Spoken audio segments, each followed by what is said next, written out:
ఈరోజు మన పూజ ప్రారంభంలో చెప్పబడినట్లు మరియే మాత వరప్రసాదముల మాత, వరప్రసాదముల తల్లి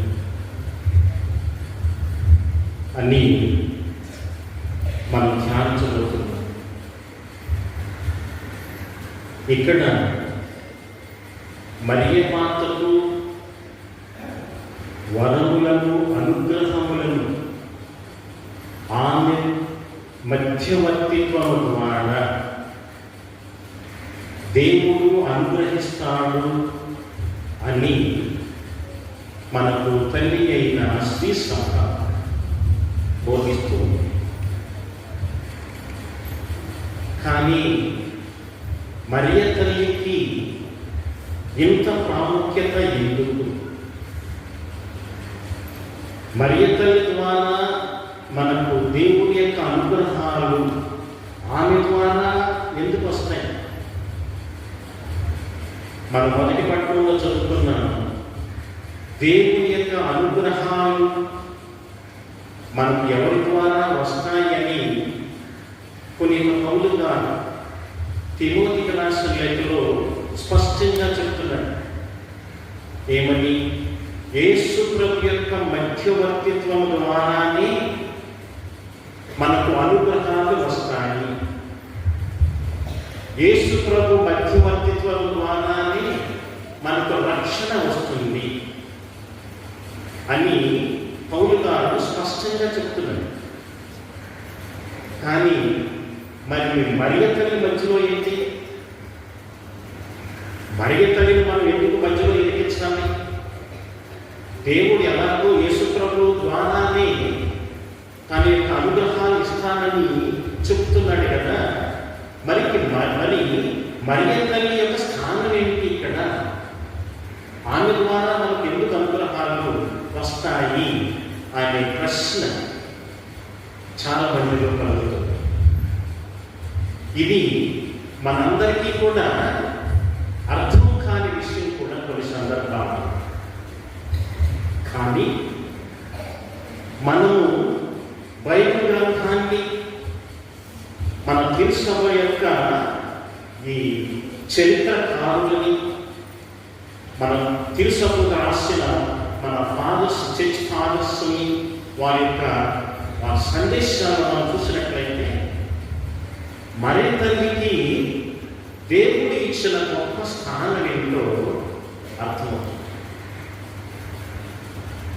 ఇక్కడ మరియ తల్లి ఇక్కడ ముందు ఆదిలో అవ్వమ్మ అనే ఈ కన్య, అవ్వమ్మ అనే కన్య ద్వారా దేవుడు మరి మానవ జాతిని ఆయన దీవించాలని అనుకుంటాడు. కానీ ఈ అవ్వమ్మ అనే స్త్రీ దేవుడికి అనుగ్రహాన్ని దాన్ని తప్పించుకుంది. దేవుని అనుగ్రహానికి వ్యతిరేకంగా నడిచింది. కనుక అక్కడ ఏం జరిగింది అంటే ఆదాము సంతతి వారందరూ పాపములో పడిపోయింది. ఆ అనుగ్రహాన్ని కోల్పోయింది. మరి ఇంకొక స్త్రీని దేవుడు పిలుచుకుంటున్నాడు, ఒక కన్యని పిలుచుకుంటున్నాడు. ఆ కన్య మరియ తల్లి. ఆ కన్య మరియ తల్లిని దేవుడే ఎన్నుకుని, ఆ దేవుడు తన కుమారుడిని ఈ తల్లి ద్వారా పంపించాలి, మానవానికి రక్షణ అనుగ్రహాన్ని దయచేయాలి అని దేవుని యొక్క ప్రణాళిక. అలాగే అవ్వమ్మని సృష్టించినప్పుడు, ఆదామును సృష్టించినప్పుడు కూడా దేవుని ప్రణాళిక అదే. కానీ అవ్వమ్మ దానిని ఏం చేసింది? దాన్ని కోల్పోయింది. మరియ తల్లి ఆ దేవుని అనుగ్రహాన్ని ప్రజలపరుచుకుంది. ఏ విధంగా ప్రజలపరుచుకుంది అంటే దేవుని యొక్క చిత్తానికి, దేవుని కుమారుడికి తల్లి అవ్వటానికి ఆమె ఎప్పుడు అయితే ఇది జరుగునుగాక, ఇది అవును అని చెప్పటం ద్వారా ఆ తల్లి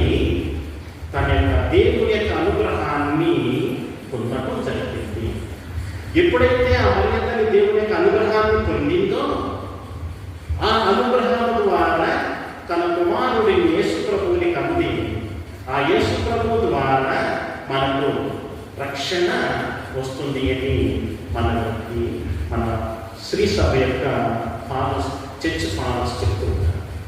ఇది దేవుని యొక్క ప్రణాళిక. ఇక్కడ మనందరూ కూడా గమనించవలసిన విషయం ఏమిటి అంటే, మరియ తల్లిని దేవుడు ఎన్నుకున్నాడు. మరియ తల్లి ద్వారా, మరియ తల్లి మధ్యవర్తం ద్వారా తన కుమారుడిని పంపించదలుచుకున్నాడు. ఆమె ద్వారా తన కుమారుడిని పంపించి రక్షణ తీసుకురావాలి అని దేవుని యొక్క ప్రణాళిక. అందుకని మరియ తల్లిని దేవుడు ఎన్నుకున్నందుకు ఇక్కడ మన విషయం, మన ఫౌండేషన్ పునాది ఏమిటి అంటే, మరియ తల్లి దేవునికి తల్లి అవ్వటము ద్వారా ఆ తల్లి అనుగ్రహాలను పరిపూర్ణంగా పొందింది. ఆ తల్లి ద్వారా దేవుడు అనుగ్రహాలను తన కుమారుని ఇవ్వడం కానివ్వండి, తన యొక్క ప్రార్థన ద్వారా కానివ్వండి, ఆ తల్లి ద్వారా దేవుడు మనకు అనుగ్రహాలను ప్రసాదిస్తుంది. ఇది మనము పునాదిగా గుర్తుంచుకోవాలి. ఇది ఎవరు ఏర్పాటు చేసింది అంటే దేవుని యొక్క ఏర్పాటు. ఇది మానవులు చేసిన ఏర్పాటు కాదు, మానవుల యొక్క సంకల్పము కాదు. అంటే దేవుడే మరియ తల్లిని మధ్యవర్తిగా ఎన్నుకున్నాడు, ఆమె మధ్యవర్తిత్వాన్ని కోరుకున్నాడు. ఇది మొదటిగా మనం గుర్తించవలసిన విషయం. అయితే అనుగ్రహం అంటే ఏంటండి? నాకు అర్థం కావట్లేదు. దేవుని అనుగ్రహం, దేవుని అనుగ్రహం, దేవుని అనుగ్రహం అని ఓ చెప్తూ ఉంటాం. ఏంటిది దేవుని అనుగ్రహం అంటే? ఏంటిది? ఎవరన్నా మనం ఆలోచన చేస్తాం, అనుగ్రహం, దేవుడు నాకు అనుగ్రహం కావాలి, దేవుని అనుగ్రహం కావాలి, దేవుని వరం కావాలి, దేవుని అనుగ్రహం కావాలి. ఏంటిది వరం? అనుగ్రహం ఏంటి? చాలా మంది ఊరిని నోటితో చెప్పేస్తాం. దేవుని యొక్క అనుగ్రహం ఏంటి? ఎవరు చెప్తారా? మీరు దేవుని అనుగ్రహం, దేవుని అనుగ్రహం అంటా ఉంటాం. ఏంటిది దేవుని అనుగ్రహం? చూడండి, మనం ఏదో ఊరికిన నోటితో పెద్దలతో చెప్పేస్తాం. కానీ దేవుని యొక్క అనుగ్రహం అంటే మనం అర్థం చేసుకోవాల్సింది ఏమిటి అంటే, దేవుని యొక్క లక్షణాలు, దేవుని యొక్క గుణాలు, అదే దేవుని యొక్క వరాలు, దేవుని యొక్క అనుగ్రహాలు. చూసారా? దేవునికి ఉన్న లక్షణాలు, దేవునికి ఉన్న గుణాలు, అది దేవునికి వరం. దేవుడు అది సంపద, దేవుడి సంపద. ఉదాహరణకి దేవుడు ఎలాంటి వాడండి? పరిశుద్ధుడైన దేవుడు, అవునా కదా? దేవుడు పరిశుద్ధుడైన దేవుడు, అవునా కదా? దేవుడి యొక్క లక్షణాలు ఏంటి? ఇంకా ప్రేమ గల దేవుడు, అవునా? ఆ తర్వాత దేవుడు ప్రేమ గల దేవుడు, తర్వాత దయగల దేవుడు, కనికరమ గల దేవుడు, కృపగల దేవుడు, క్షమాగుణము కలిగిన దేవుడు. ఇవన్నీ చాలా దేవుడికి ఉన్న లక్షణాలు. దేవుని యొక్క పవిత్రత, దేవుని యొక్క ప్రేమ, దేవుని యొక్క ఈ సద్గుణాలు, ఆయనకు ఉన్న ఈ క్షమ, ఇవన్నీ కూడా దేవునికి ఉన్న సంపద. ఈ దేవునికి ఉన్న సంపదని, దేవునికి ఉన్న అనుగ్రహాన్ని, దేవునికి ఉన్న పవిత్రతని మానవులతో పంచుకోవడమే అనుగ్రహం. ఆయనకు ఉన్నది, దేవునికి ఉన్నది. అది ఏంటంటే దేవునికి ఉన్న సంపదను, దేవునికి ఉన్న గుణాలని, దాన్ని మానవులతో పంచుకుంటున్నాడు. అందుకని ఇక్కడ వాక్యాలలో మనకు చెప్పబడింది. చూడండి, నిర్గమకాండములో 34వ అధ్యాయం 6వ వచనంలో చూడండి. 34వ నిర్గమకాండం 34వ అధ్యాయం 6వ వచనం ఒకసారి చదువుతారు ఎవరన్నా?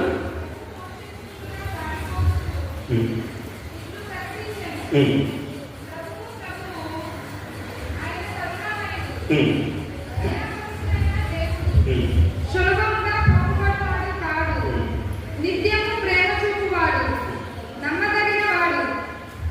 చూస్తారండి, దేవుడు ఏ కలవాడు అండి? కరుణ కలవాడు. చూస్తారు ఇక్కడ చూడండి, చూస్తారు, అదే నేను చెప్తాను, అదే దేవుడు అనుగ్రహం. దేవుడు కృప కలిగిన వాడు, కరుణ కలిగిన వాడు, అవన్నీ కూడా దేవుని యొక్క లక్షణాలు. 33వ అధ్యాయంలో అదే నిర్గమకాండంలో 19వ వచనం చూడండి. 33వ అధ్యాయం 19. ప్రభువు అతనితో, నా మంచితనం అంటే నీ ఎదుట సాగిపోనిత్తును, యావే అని నా నామమును నీ ఎదుట ఉచ్చరింతును, నేను నా ఇష్టం వచ్చిన వారిని కటాక్షించును. చూస్తారండి, ఎవరి యందు కనికరపడదనో వారిని కనికరింతును అని పలికెను. ఇదేనండి, నేను నా యొక్క కటాక్షాన్ని, కనికరాన్ని నేను ఎవరికి ఇష్టపడతానో వారికి ఇస్తాను అంటున్నాడు. ఆయన దేవుడు కనికరమ గలవాడు, కృప కలిగిన వాడు. ఆయన చెప్తున్నాడు, నా కనికరాన్ని, నా కటాక్షాన్ని నేను నాకు ఇష్టం వచ్చిన వాళ్ళకి ఇస్తాను. ఇది దేవుడు చెప్పే మాట. దేవుడు నాకు చెప్తున్నాడు, ఆయనకి ఇష్టం వచ్చిన వాళ్ళకి ఇస్తాడంట. చాలా దేవుడు పలికే మాట.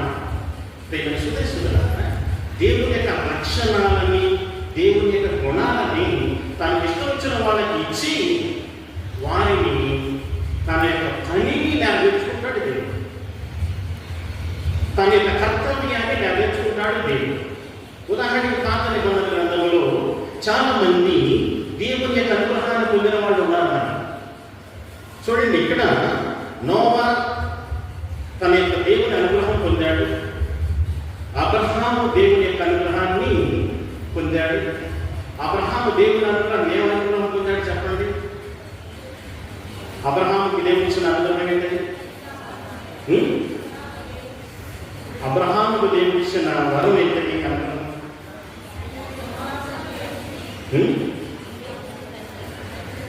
అబ్రహాము దేని తండ్రి? విశ్వాసానికి తండ్రి. అబ్రహాముకి ఇచ్చిన దేవుడు ఇచ్చిన వరం ఏమిటి అంటే ఏంటిది? విశ్వాసం ఇచ్చాడు. ఆ విశ్వాసం అనే దానిని ఆయన వరంగా ఇచ్చాడు, అనుగ్రహంగా ఇచ్చాడు. ఆ అబ్రహాము దేవుని యొక్క అనుగ్రహాన్ని, విశ్వాసాన్ని పొంది ఆయన ఏం చేశాడు? తన యొక్క సంతతిని అంతటిని కూడా దీవించేలా చేశాడు. ఆ తర్వాత మనకి యాకోబు ఉన్నాడు, యోసేపు ఉన్నాడు. ఆ తర్వాత మనకి మోషే గురించి చెప్పుకుందాం. మోషేకి దేవుడు అనుగ్రహం ఇచ్చాడు. మోషేకి ఏంటి దేవునికి అనుగ్రహం ఏంటది? ఏంటిది? Very good. అందరూ చెప్పండి ఒకసారి గట్టిగా చెప్పండి. పవిత్రాత్మ పనిచేస్తుంది. చూసారా? మోషేకి దేవుడు ఇచ్చిన అనుగ్రహం ఏమిటంటే నాయకత్వం. ఏ నాయకత్వం? ఇశ్రాయేలు ప్రజలని నడిపించే నాయకత్వం. అది అనుగ్రహం. ఆయనకి దేవుడిచ్చిన అనుగ్రహం. అందుకనే ఆ వాక్యాల్లో కూడా అన్ని ఉన్నాయి. అన్ని చదవాలంటే కూడా చాలా టైం పడుతుందని నేను మోషేకి ఇదిగో నా అనుగ్రహాన్ని నీకు ఇస్తున్నాను. ఇక సీనాయి కొండ మీద ఆ మోషే అక్కడికి వెళ్ళినప్పుడు దేవుని యొక్క అనుగ్రహం ఎవరి మీదకి వస్తుంది? మోషే మీదకి దిగి వస్తుంది. ఆ దేవుని యొక్క అనుగ్రహము ఆయన చూస్తాడు. దేవుని యొక్క ఆ శక్తిని మేఘాల్లో చూస్తాడు. దేవుడితో మాట్లాడతాడు. ఆ తర్వాత నాయకత్వం కావాలంటే ఏం కావాలి? ధైర్యం కావాలి. అవునా? ధైర్యం కావాలి నాయకుడికి. ఆ నాయకుడు ధైర్యం లేకపోతే నడవలేడు.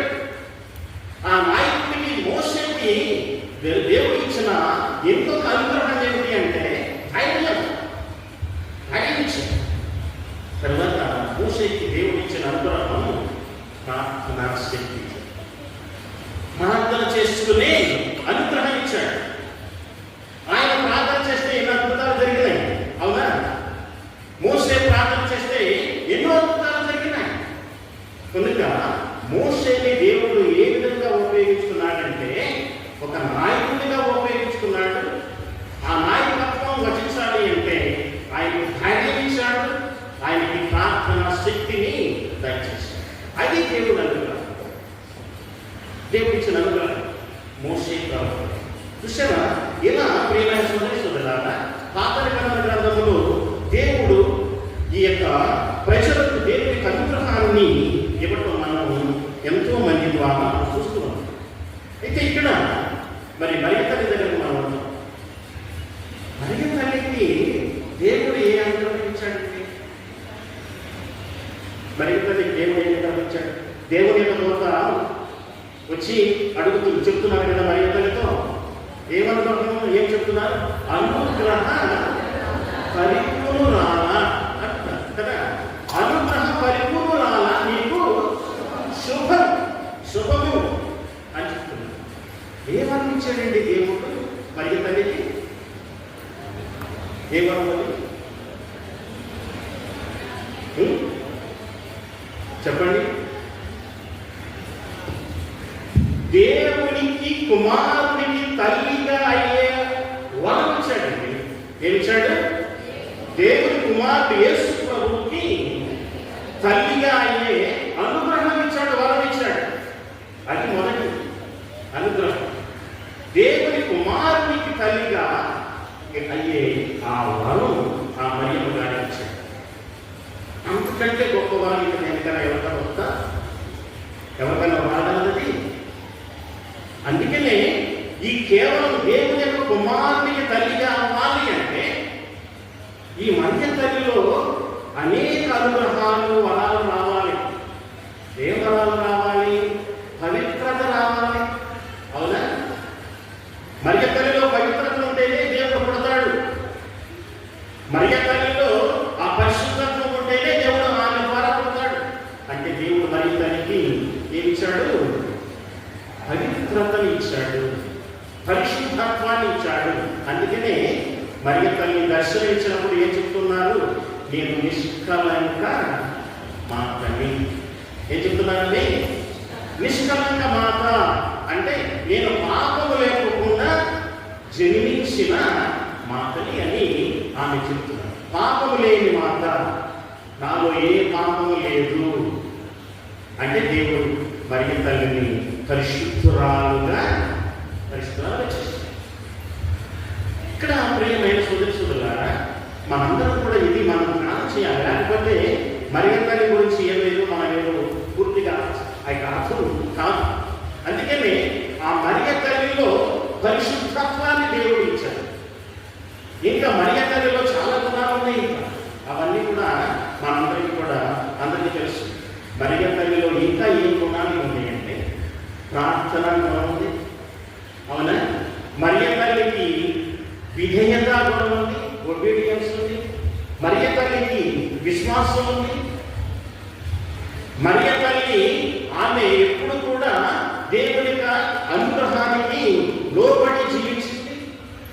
ఈ విధంగా ఆమెలో ఉన్న అనుగ్రహాలు అన్నీ కూడా ఏమిటి అంటే ఇవన్నీ కూడా పరిశుద్ధత్వం, విధేయత, ప్రార్థన, దేవుని తలంపు తను తగ్గించుకోవడం, ఈ మరియ తల్లిలో ఉన్న అతను వినయం, విధేయత, హ్యూమిలిటీ, ఇవన్నీ కూడా అనుగ్రహాలు.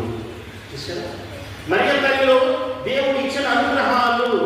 అందుకనే అనుగ్రహ పరిపూర్ణురాల అని దేవుడితోనే స్వయంగా వచ్చి మరియ తల్లితో చెప్తూ ఉన్నారు. అయితే ప్రియమైన సోదరి సోదరులారా, మరియ తల్లి ఈ అనుగ్రహాలను పొందింది కనుక మరియ తల్లి అనుగ్రహాలు అన్నీ కూడా నిండుకున్నది కనుక ఆ తల్లి మానవాళికి తల్లిగా ఎప్పుడు దేవుడు యేసు ప్రభు ఇచ్చాడు మనకి? ఎక్కడిచ్చాడు మానవాళికి తల్లిగా?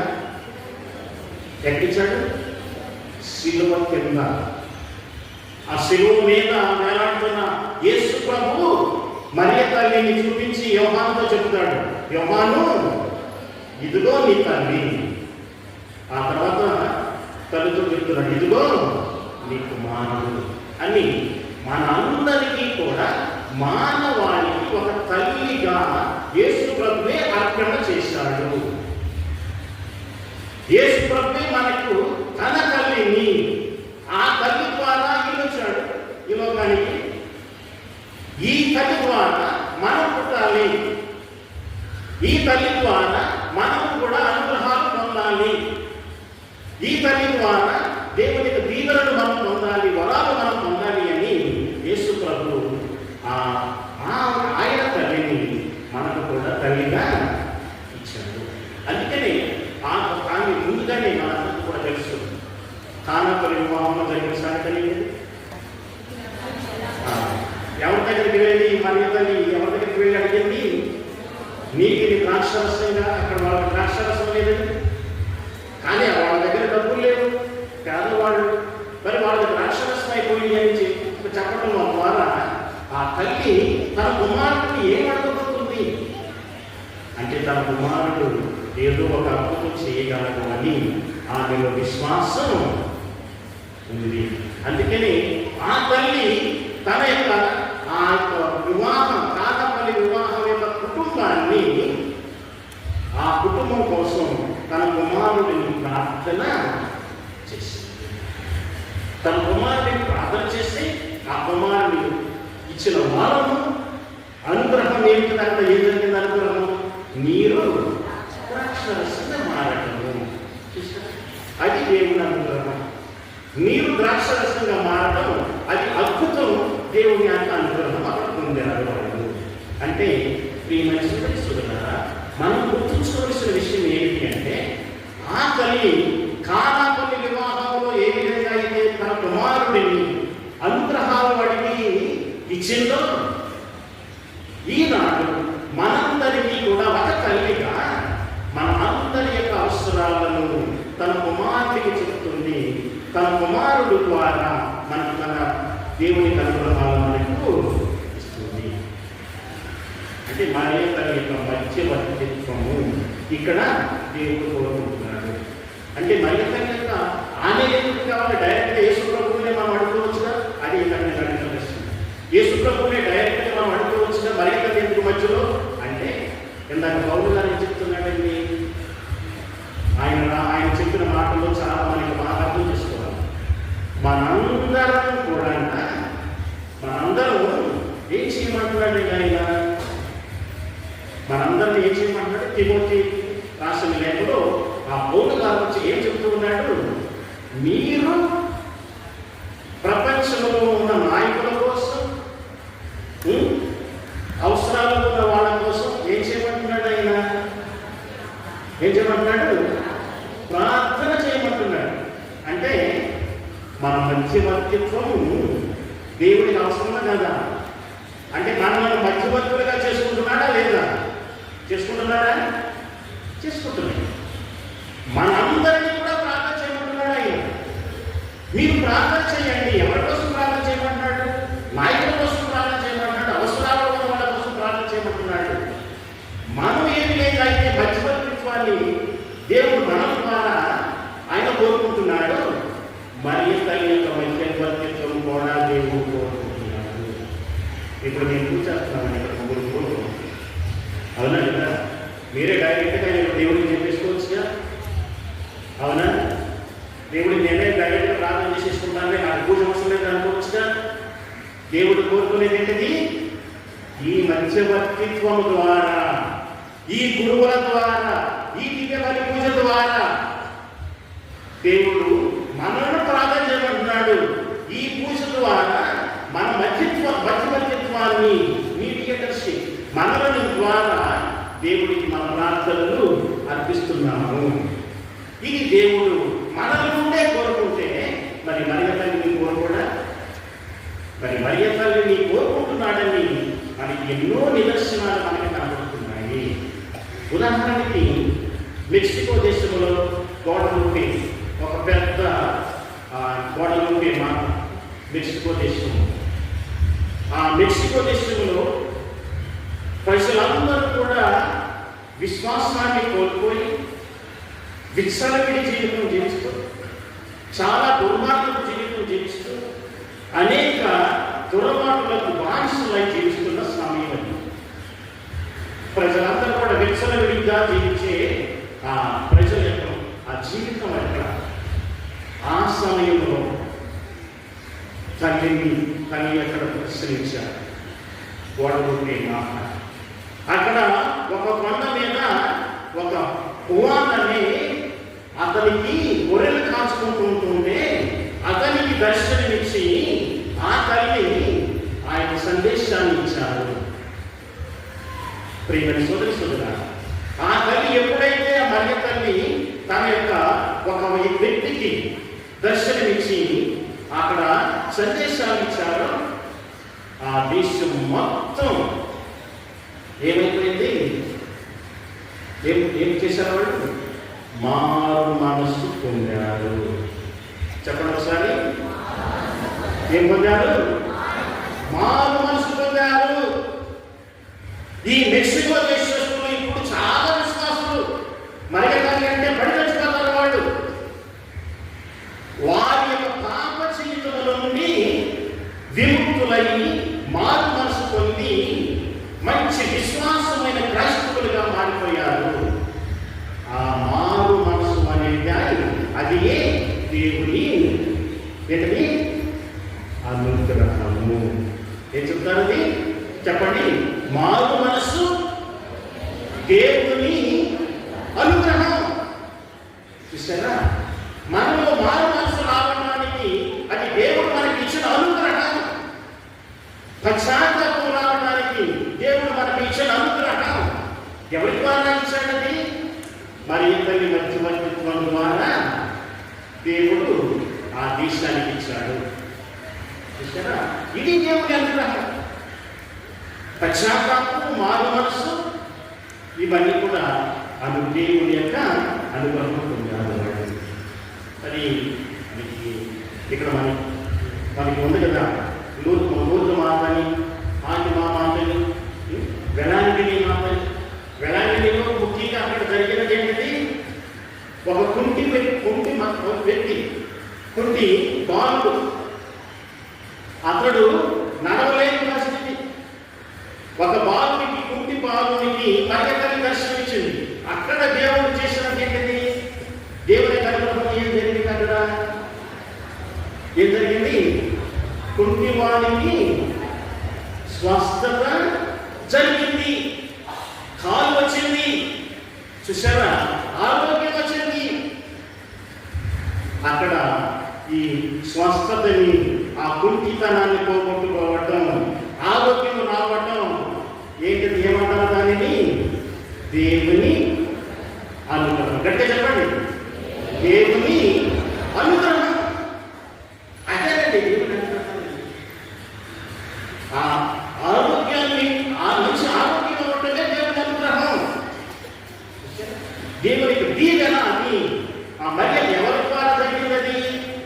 మరి తల్లి మంచి వర్తిత్వం ద్వారా జరిగింది. మరి ఈనాటికి కూడా మరి వెళంగని వెళ్తున్నారు, మరి లూర్దు నగరానికి వెళ్తున్నారు, ఫాతిమా నగరానికి వెళ్తూ ఉన్నారు, ఇంకా అనేకమైన ఈ పుణ్యక్షేత్ర మరియతల్లి పుణ్యక్షేత్రానికి వెళ్తున్నారు.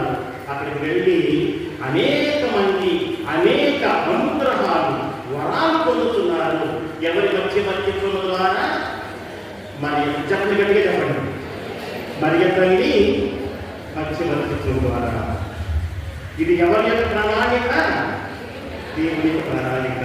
దేవుడే డైరెక్ట్ గా వచ్చేసి చెప్పటంలా మరియతల్లిని ఉపయోగించుకుంటున్నాడు, తన కుమారులను ఉపయోగించుకున్నాడు. తన కుమారులను కూడా ఈ లోకాన్ని పంపించాడు కదా మానవుడిగా. తరువాత ఆ మరియతల్లిని ఉపయోగించుకుంటమే కాదు, ఆయన నిన్ను నన్ను కూడా ఉపయోగించుకుంటున్నాడు. అందుకనే మనందరం కూడా ఏం చేయాలి? ఒకరి కోసం ఒకరు ప్రార్థన చేయాలి. ఇది మధ్యవర్తిత్వం. చూసారా, మనం ఇతరుల కోసం ప్రార్థన చేస్తే దేవుడు మన ప్రార్థన ఆలకిస్తాడు. ఇందాక బాగా చదివారు, పూజలు మీకు మీ కుటుంబాల కోసం పూజలు అర్పించాలి. ఈ పూజల ద్వారా మధ్యవర్తిత్వం అది. ఈ పూజల ద్వారా దేవుడు మనకి ఎంచుకున్నాడు, అనుగ్రహాలని కురిపిస్తున్నాడు.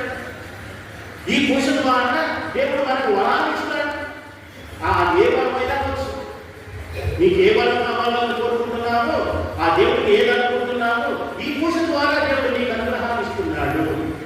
కనుక ప్రియమైన సోదరులారా, మరియ తల్లి ద్వారా ఎన్నో అనుగ్రహాలు దేవుడు మనకు ప్రసాదిస్తున్నాడు. అందుకనే మనకి తల్లి అయిన శ్రీ సభ మరియ తల్లిని ఏం చెప్తున్నారంటే, మరియ తల్లి వరప్రసాదముల మాత, అనుగ్రహాన్ని ఇచ్చే దేవుడి దగ్గర నుండి తీసుకుని వచ్చే మాత అని పిలువబడుతుంది అని తెలుసుకుంటున్నారు. అందుకనే ఇది నీవిచ్చింది కాదు, నేను ఇచ్చింది కాదు. ఎవరిచ్చినది? మరి తనకి ఇచ్చిన ఈ వరం ఎవరిచ్చారు? దేవుడే ఇచ్చారు. మేము గురువుగా ఉన్నాము. ఈ గురువుగా ఉండడానికి మా వరం ఇచ్చింది ఎవరిచ్చారు? దేవుడే ఇచ్చారు. మేము కావాలని గురువులు కావాలనుకున్న వాళ్ళు అనుకోవడం ఉంటారు, కానీ అందరూ అవరు. అవునా? ఇది ఒక వరం, ఇది ఒక అనుగ్రహం. ఇది మాకు ఇక్కడ ఉన్న మా ముగ్గురికి, ఇక్కడ అమ్మగారు ఉన్నారు, అక్కడికి అమ్మగారికి తగిన వరం ఇచ్చింది ఎవరిచ్చారు? దేవుడిచ్చారు. ఇలా క్రైస్తవులుగా మీరున్నారు, క్రైస్తవులుగా ఉండే అనుగ్రహం ఎవరిచ్చారు? దేవుడిచ్చారు. ప్రియమైన సోదరులారా, దేవుడు మనందరినీ కూడా తన అనుగ్రహాలతో నింపుతున్నాడు. అది ఏ అనుగ్రహం కావాలో నీవు కోరుకోవాలి. ఎలాంటి అనుగ్రహాలతో నీవు నింపబడాలో నీవు మరియ తల్లి యొక్క అనుగ్రహాలు నీవు కూడా ఉండాలి అని దేవుడు మనందరినీ కూడా కోరుకుంటున్నాడు. అంటే ప్రియమైన సోదరులారా, మనందరూ కూడా దేవుని యొక్క అనుగ్రహాలు ఎప్పుడైతే మనం పొందుతామో అప్పుడు మనం ఏ మార్గంలో నడుస్తాము? రక్షణ యొక్క మార్గంలో నడుస్తాం. ఆ రక్షణ యొక్క దారిలో నడుస్తాం. ఈ అనుగ్రహాలు మనలో ఉన్నాయనుకోండి, మనం ఎక్కడికి చేస్తాం? పరలోకానికి చేస్తాం. దేవుని రక్షణ పొందుతాం. అందుకని ఈ అనుగ్రహాలు కానీ మనలో లేకపోయింది అనుకోండి, దేవుని యొక్క దీవెనలు మనకు లేకపోయింది అనుకోండి, మనం ఎక్కడికి చేస్తాం? నరకానికి. చూసారా? ఇదే కాదు. అందుకనే మనందరూ కూడా ఆ తల్లిని మనం ప్రార్థన చేయాలి. అనుగ్రహ పరిపూర్ణురాలా, మా కోసం ప్రార్థన చెయ్యమ్మా, మాకు ఇదిగో నీకున్న అనుగ్రహాలను మాకు కూడా దయచేయమ్మా, మాలో నీకున్న పవిత్రతని మాకు దయచేయమ్మా, నీకున్న విశ్వాసాన్ని నాకు దయచేయమ్మా, నీకు ఉన్న అనుకుని విధేయతని నాకు కూడా దయచేయాలి. నాకు ఇదిగో నా కుటుంబంలో ఈ కష్టాలు ఉన్నాయి, బాధలు ఉన్నాయి, అనారోగ్యం ఉంది, ఇదిగో నా కుటుంబంలో మాకు మంచి ఆరోగ్యాన్ని దయచేయాలి అని ఆ తల్లిని వేడుకోవాలి మనం. ఆ తల్లి ఎవరి దగ్గర తీసుకెళ్తున్నారు? తన కుమారుడి దగ్గర తీసుకెళ్ళగలుగుతారు. తన కుమారుడు మరియ తల్లి అడిగినది ఏది కూడా తన కుమారుడు కాదన్నాడు. అది ఒక గుర్తుంచుకోవాలి. మరియ తల్లి అడిగినది ఏది కూడా కాదన్నాడు. అందుకనే ఆ తల్లిని మనం అడుగుతాము. ఆ తల్లి ద్వారా మనందరం కూడా ప్రభువుని చేస్తాము. ఆ ప్రభు యొక్క దీవెనలు, అనుగ్రహాలు మనం పొందుతున్నాం. మరి ప్రియమైన సోదరులారా, ఈ రోజున మీరందరూ కూడా మనందరం కూడా నేర్చుకోవాల్సింది ఏమిటి అంటే, దేవుని అనుగ్రహం నేను పొందుకోవాలి అంటే ముందుగా మనం చేయవలసిన పని ఇతరులను క్షమించండి, ఇతరులను క్షమించండి, ఇతరులను ప్రేమించండి. ఇతరులకు మీరు ప్రేమ చూపించి ఇతరులను క్షమించి విశ్వాసములో నడవండి. దేవుడు మీకు మిగతా వరాలన్నీ కూడా నిండుగా ఇస్తాడు. ప్రభువే చెప్తున్నాడు కదా, నీవనే నీ పొరుగు వాడిని ప్రేమించుము. ఎప్పుడైతే మనం ఇతరులను మనం ప్రేమిస్తామో అది దేవుని అనుగ్రహం పొందిన వాళ్ళనే మనం కదా. కనుక ఎప్పుడైతే మనం ఇతరులను ప్రేమించి క్షమిస్తామో దేవుని అనుగ్రహం మనం పొందిన వాళ్ళని. అందుకని యేసు ప్రభు కూడా చెప్పాడు కదా, శిలువ మీదే ఉండి ఆయన ఏం చేశాడండి? ఆయన ఆ దొంగని దొంగతనం తీసుకున్న వాడిని కూడుకుని పక్కన శిలువ పక్కన ఉన్నవాడితో కుడి చేతులు ఉన్నవాడు ఏమన్నాడు? నేడే నీకు పరలోకములో కూడా పశ్చాత్తాపడ్డాడు, పరలోకానికి వెళ్ళాడు. పశ్చాత్తాపడని వాడు ఎక్కడికి పోయాడు? నరకానికి పోయాడు. అంటే దేవుని అనుగ్రహం కోల్పోయాడు. అవునా? పశ్చాత్తాపం అనేది దేవుని అనుగ్రహం. చూసారా ప్రియమైన సోదరి సోదరులారా, అందుకని మీరు పాప సంకీర్తనం మాత్రం తప్పనిసరిగా చేయండి. పండుగకు మీరు తయారవుతున్నారు, అవునా? పండుగకు తయారయ్యే మీరు దేవుని అనుగ్రహం సంపూర్ణంగా పొందాలి అంటే, దేవుని యొక్క వరాలు మీరు పొందాలి అంటే, మనలో ఉన్న పాపాన్ని విసిరేయాలి. అందరూ పాప సంకీర్తనం చేయండి. పాప సంకీర్తనం చేసి మీలో ఉన్న ఆ కల్మషాన్ని తీసివేసి దేవుని యొక్క క్షమాగుణాన్ని మీరు పొందండి. దేవుని యొక్క ప్రేమను మీరు పొందండి. ఆ పవిత్రతని పొందండి. దేవుడు మిమ్మల్ని దేవుని యొక్క నిజమైన బిడ్డలుగా, నా ప్రియమైన బిడ్డ నేను నా దగ్గరకు రాని మనందరినీ కూడా తన చెంతకు పెంచుకుంటాం. కాబట్టి ఈ రోజున ఈ విషయాలన్నీ కూడా మనం ధ్యానం చేసుకుంటూ దేవుని యొక్క అనుగ్రహం ఆ తల్లిని ఏ విధంగా ఎన్నుకున్నాడో మనలను కూడా ఆ దేవుడు మనల్ని రాళ్ళని ఎన్నుకుని దేవుని యొక్క చిత్తం పొందడానికి, దేవుని అనుగ్రహం పొందడానికి కావలసిన వరాలను దయచేయమని ఈ రోజు ప్రార్థన చేసుకుంటాం. ఈ ప్రార్థన